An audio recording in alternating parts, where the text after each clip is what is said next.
Hello everyone, welcome back to my channel. तो चलिए हम लोग स्टार्ट कर रहे हैं थर्मोडायनामिक्स लेक्चर 16। तो अगर आप लोग चैनल पर नए हैं तो वीडियो को सब्सक्राइब कीजिएगा हमारे चैनल को और बेल आइकन भी प्रेस कीजिएगा ताकि जो भी नया नोटिफिकेशन है वो आपको आराम से मिलते हैं। तो आज हम लोग बात करेंगे expansion of ideal gas and change in thermodynamic properties. ठीक है, तो हम लोग देखेंगे कि जो भी आइडियल गैस है जब वो एक्सपैंड होता है और उसके साथ जो है जो भी थर्मोडायनामिक प्रॉपर्टी है उसमें क्या बदलाव आता है हम लोग उसको देखेंगे। ठीक है, तो देखिए होता क्या है कि जितना भी हम लोग का एक्सपेंशन है या फिर कॉन्ट्रैक्शन है, कुछ भी है, यहाँ पर हम लोग एक्सपेंशन को लेकर के केस को स्टडी कर रहे हैं, लेकिन एक्सपेंशन और कॉन्ट्रैक्शन दोनों में जो है बहुत यहाँ पर जो है दोनों का जिक्र होगा। ठीक है, तो यहाँ पर क्या है कि जैसे फ्रॉम द फर्स्ट लॉ हम लोग जानते हैं कि डेल यू इक्वल टू होता है हमारा क्यू प्लस डब्ल्यू। ठीक है, तो फर्स्ट लॉ ऑफ थर्मोडायनामिक्स को हम लोग यूज करके जो है थर्मोडायनामिक प्रॉपर्टी का स्टडी कर सकते हैं। जो भी चेंजेस आता है, जैसे हमारा Q that is heat, W is a work done, enthalpy and internal energy. ठीक है, तो हम लोग थर्मोडायनामिक्स का जो फर्स्ट लॉ है उसको यूज करके हम लोग देखेंगे कि जो हमारा थर्मोडायनामिक प्रॉपर्टी है उसमें क्या चेंजेस आ रहा है जब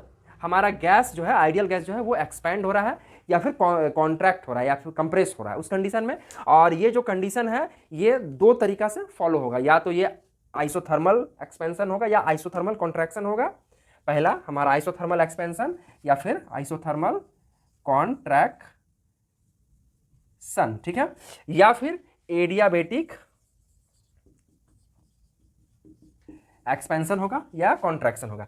एडियाबेटिक का कंडीशन का मतलब होता है कि कुछ भी एक सिस्टम है जिसको कि हम सील्ड कर रही हैं, ऐसा सील किए हैं कि इसके अंदर से ना हीट अंदर जाएगा ना हीट बाहर आएगा, यानी यहाँ पर नो हीट विल इंटर और exit from the system to surrounding और सराउंडिंग टू सिस्टम, मतलब सिस्टम से सराउंडिंग में कोई भी हीट ट्रांसफर नहीं होगा, ना ही उसका वाइस वर्सा कोई कंडीशन फॉलो होगा। ठीक है, तो हम लोग का दो कंडीशन हम लोग स्टडी करेंगे, एक आइसोथर्मल कॉन्ट्रैक्शन या आइसोथर्मल एक्सपेंशन एक हो गया, सेकंड जो है एडियाबेटिक कॉन्ट्रैक्शन या एक्सपेंशन। ठीक है, ये जो प्रोसेस होगा ये हम लोग रिवर्सिबल भी कैरी कर सकते हैं या फिर इरिवर्सिबल भी कैरी कर सकते हैं। तो रिवर्सिबल कैरी करने का मतलब क्या हुआ कि जो प्रोसेस हम लोग करवा रहे हैं, जैसे आइसोथर्मल एक्सपेंशन अगर रिवर्सिबल कंडीशन में हो रहा है मतलब कि वो प्रोसेस हम रिवर्स भी कर सकते हैं, या फिर अगर ये इरिवर्सिबल कंडीशन में अगर हो रहा है तो वो रिवर्स नहीं होगा।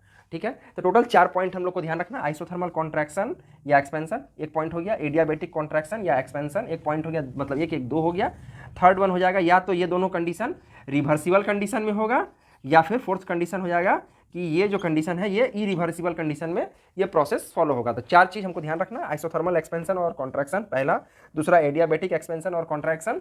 ठीक है, अब ये दोनों जो है ये दो कंडीशन में फॉलो हो सकता है। आइसोथर्मल वाला पार्ट या तो रिवर्सिबल फॉलो होगा या इरिवर्सिबल फॉलो होगा, एडियाबेटिक कंडीशन जो है वो या तो रिवर्सिबल फॉलो होगा या इरिवर्सिबल फॉलो होगा। ठीक है, तो अभी हम लोग क्या करेंगे, आइसोथर्मल एक्सपेंशन को हम लोग अभी स्टडी करेंगे और आइसोथर्मल एक्सपेंशन में हम लोग देखते हैं कि हम लोग क्या क्या कैलकुलेट कर सकते हैं, कौन कौन सा थर्मोडायनामिक प्रॉपर्टी को कैलकुलेट कर सकते हैं। ठीक है, तो ये जो हम लोग आइसोथर्मल एक्सपेंशन के अंडर में स्टडी कर रहे हैं, लेकिन ये जो वैल्यू है हमारा आइसोथर्मल कॉन्ट्रैक्शन पर भी एप्लीकेबल होगा। ठीक है, तो अभी हम लोग फर्स्ट जो है स्टडी करेंगे डेल यू, डेल यू। ठीक है, चेंज इन इंटरनल एनर्जी। तो आइसोथर्मल के केस में चेंज इन इंटरनल एनर्जी जो है हमारा जीरो होता है। ठीक है, तो जीरो इसलिए होता है क्योंकि हम लोग जानते हैं कि ये जो कंडीशन है हमारा isothermal condition, isothermal means same thermal मतलब सेम हीट मतलब सेम टेम्परेचर, टेम्परेचर जो है हमारा कांस्टेंट होता है, टेम्परेचर कांस्टेंट होता है। दूसरा कंडीशन क्या होता है कि internal energy of an ideal gas. ठीक है, ये आइडियल गैस के लिए हम लोग स्टडी कर रहे हैं, internal energy of ideal gas जो है वो डिपेंड होता है टेम्परेचर के ऊपर। ठीक है, टेम्परेचर के ऊपर डिपेंड होता है, दैट्स वाई जो है हमारा यहाँ पर टेम्परेचर कांस्टेंट है। टेम्परेचर कांस्टेंट है तो U जो है हमारा इंटरनल एनर्जी वो भी कांस्टेंट होगा। अगर U कांस्टेंट होगा मतलब U चेंज नहीं करेगा, तो चेंज इन इंटरनल एनर्जी वाला जो पार्ट है हमारा वो जीरो हो जाएगा, जीरो होगा। तो इसको जो है हम लोग इस तरह तो मतलब बाय थ्योरी या फिर बाय एक्सप्लेनेशन प्रूफ की, अब इसको बाय मैथमेटिकली भी हम लोग प्रूफ करके दिखाएंगे। देखिए हम लोग जानते हैं कि del U by del T at constant v equal to C V होता है हमारा। ठीक है, ये डेल टी अगर इधर लेके आएंगे तो C V D T equal to del U हो जाएगा हमारा। ठीक है, और ये जो डेल टी है इसको हम लोग लिख सकते हैं C V T two minus T one equal to ये जो है डेल्टा यू के बराबर हो जाएगा। ठीक है, अब ये कंडीशन तो हमारा आइसोथर्मल है, आइसोथर्मल कंडीशन है तो मतलब कि टेम्परेचर चेंज तो होगा ही नहीं, टेम्परेचर कांस्टेंट रहेगा, तो T1 इक्वल टू T2 हो जाएगा। तो सी भी माइनस T2 माइनस T2 लिख सकते हैं या फिर T1 माइनस T1 भी लिख सकते हैं। C V into zero equal to zero equal to del U equal to zero. ये हमने मैथमेटिकली प्रूव कर दिया। अब जो है इसके बाद जो हम लोग rest of the thermodynamic properties को यहाँ पर प्रूव करेंगे, ठीक है। हम लोग इंथैल्पी और बाकी टर्म्स को प्रूव करेंगे, ठीक है। तो ये तो हम लोग देख लिए। अब नेक्स्ट हम लोग को प्रूव करना है डेल्टा एच, यानी कि change in enthalpy of an ideal gas under the condition of isothermal expansion और contraction under the condition of reversible और इरिवर्सिबल प्रोसेस, ठीक है। मतलब when the under the process which is carried out reversibly और irreversibly, मतलब ये reversible हो या इरिवर्सिबल हो, ठीक है। यहाँ पर हमको अब ये मतलब ये जो हम लोग कैलकुलेशन कर रहे हैं ये सभी पर लागू होगा। तो डेल्टा एच इक्वल टू होता है delta U plus R delta T, ठीक है। तो डेल एच इक्वल टू हो जाएगा डेल्टा यू, अभी हम लोग प्रूफ किए ज़ीरो होता है, प्लस आर इंटू कंडीशन हमारा आइसोथर्मल है, मतलब टेम्परेचर सेम रहेगा। सेम रहेगा तो यानी टेम्परेचर चेंज नहीं करेगा, तो ये वाला पार्ट जो है हमारा ज़ीरो हो जाएगा। तो del H equal to zero, ये हम लोग प्रूफ कर लिए। Del U equal to zero, del T equal to zero. तो ये तीन कंडीशन हम मतलब ये तीन प्रॉपर्टी हम लोग का प्रूफ हो गया। अब नेक्स्ट हम लोग को प्रूफ करना है that is what is the value of Q and W, Q and W का वैल्यू, ठीक है। ये हो जाएगा वर्क डन, ये हो जाएगा हीट एनर्जी, ठीक है। तो from the first law of thermodynamics हम लोग जानते हैं del U equal to Q plus W होता है। ये वाला पार्ट हमारा ज़ीरो है तो Q equal to minus W हो जाएगा, ठीक है।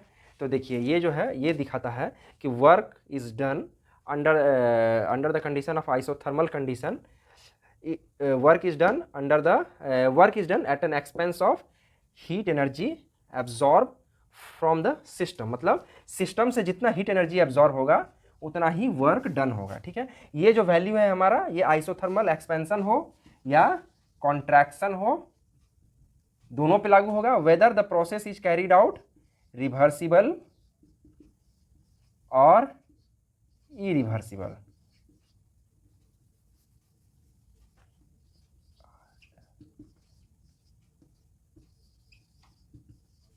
ठीक है। तो ये चारों कंडीशन जो है यहाँ पर तीनों कंडीशन है आइसोथर्मल, रिवर्सिबल एंड इरिवर्सिबल, ये जो है पूरा फुलफिल करता है, ठीक है। तो W equal to minus Q हो जाएगा या फिर Q इक्वल टू माइनस या फिर W equal to minus Q या फिर Q equal to minus W, कुछ भी लिखिए, बात यहाँ पर सेम है, ठीक है। तो ये हमारा कंडीशन था, उस हिसाब से हम लोग जो है Q W, ठीक है, Q प्रूफ किया हीट एनर्जी, W प्रूफ किया work done, enthalpy change in enthalpy, change in internal energy and change in temperature, इसे ये सारा वैल्यू जो है हम लोग यहाँ पर प्रूफ किया। अब नेक्स्ट हम लोग क्या प्रूफ करना है, work done in isothermal expansion.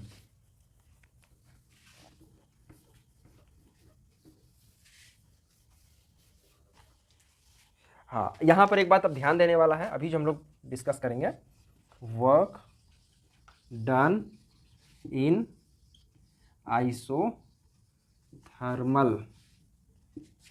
Reversible expansion, ठीक है। तो ये जो वैल्यू है हमारा, देखिए यहाँ पर जो है हम लोग को एक ये देखना है कि ये जो है हम लोग यहाँ जो हम लोग कर रहे हैं, अभी जो हम लोग देखेंगे वर्क डन, W को अभी हम लोग टेस्ट करेंगे।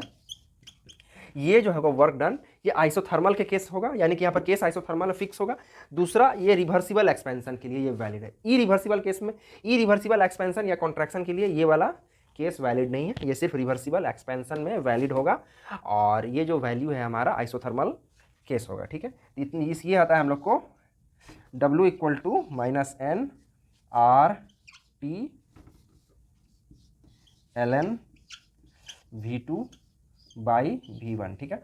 और ये जो वैल्यू आता है इस केस में, ये इसका जो डेरिवेशन है हमने एक पहले प्रूफ कर दिया था एक वीडियो लेक्चर में, जिसका लिंक इस डिस्क्रिप्शन बॉक्स में डाला हुआ है, तो आप लोग वहाँ जाकर इसको देख सकते हैं, ठीक है। तो ये जो हमारा वर्क डन आता है आइसोथर्मल एंड रिवर्सिबल एक्सपेंशन के केस में, वो आता है हमारा W equal to minus N R T log V2 by V1, ठीक है। ये जो ln है ये नेचुरल लॉगरिदम है, ln इक्वल टू होता है हमारा ln x अगर होगा तो इक्वल टू 2.3025 लॉग x, ठीक है। और ये जो V2 है फाइनल वॉल्यूम है, V1 is the initial volume. अब नेक्स्ट जो है हम लोग डिस्कस करेंगे that is work done in irreversible isothermal expansion, ठीक है। तो ये तो हम लोग अभी पढ़े थे रिवर्सिबल, अब पढ़ेंगे इरिवर्सिबल केस, ठीक है।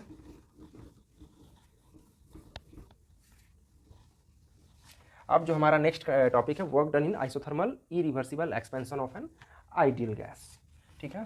तो यहाँ पर जो है टोटल हमारा 3 से 4 केस आता है, हम लोग उस चारों को देखेंगे। तो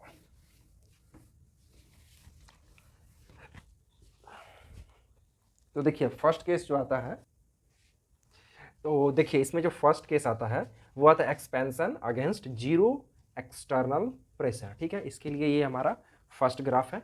जब हमारा एक्सटर्नल प्रेशर जो है वो ज़ीरो है, यानी कि ये जो एक्सपेंशन हो रहा है ये वैक्यूम में हो रहा है, ठीक है। वैक्यूम में होगा तभी तो एक्सटर्नल प्रेशर हमारा जो है जीरो रहेगा, मतलब कि जो एक्सपैंड हो रहा है गैस किसी सिलेंडर के थ्रू बाहर की ओर, तो बाहरी कोई भी प्रेशर उसको रोक नहीं रहा है। ऐसा तभी होगा जब ये एक्सपेंशन हमारा वैक्यूम में होगा। तो हम लोग जानते हैं वर्क डन का जो जनरल एक्सप्रेशन आता है V1 to V2 P external pressure dV minus, ठीक है। तो अब एक्सटर्नल प्रेशर तो है ही नहीं, तो इसके बदले में हम लोग यहाँ पर 0 पुट करेंगे dV V2 to V1 और ये हो जाएगा हमारा 0, ठीक है। तो आप देख सकते हैं एक्सटर्नल प्रेशर 0 है और वर्क डन भी हमारा 0 होगा। उस केस में जो है वॉल्यूम जो है सीधा जहाँ है वहाँ से एकदम लीनियरली एक्सपैंड कर रहा है और प्रेशर का ग्राफ जो है आप देख सकते हैं यहाँ पर कहीं भी एक्सटर्नल प्रेशर का कोई रोल नहीं है, ठीक है। अब सेकेंड केस जो हमको आता है कि expansion against zero external pressure की जगह पर यहाँ पर होगा कॉन्स्टेंट एक्सटर्नल प्रेशर, ठीक है। तो ये जो है इससे साफ जाहिर होता है कि जो एक्सपैंड हो रहा है उसमें एक्सटर्नल भी कुछ प्रेशर अप्लाई किया जा रहा है, मगर वो फिक्स है, वो कांस्टेंट है। उस कंडीशन में ये हमारा सेकेंड ग्राफ आएगा। ये फर्स्ट ग्राफ था जो कि जीरो प्रेशर के ऊपर था।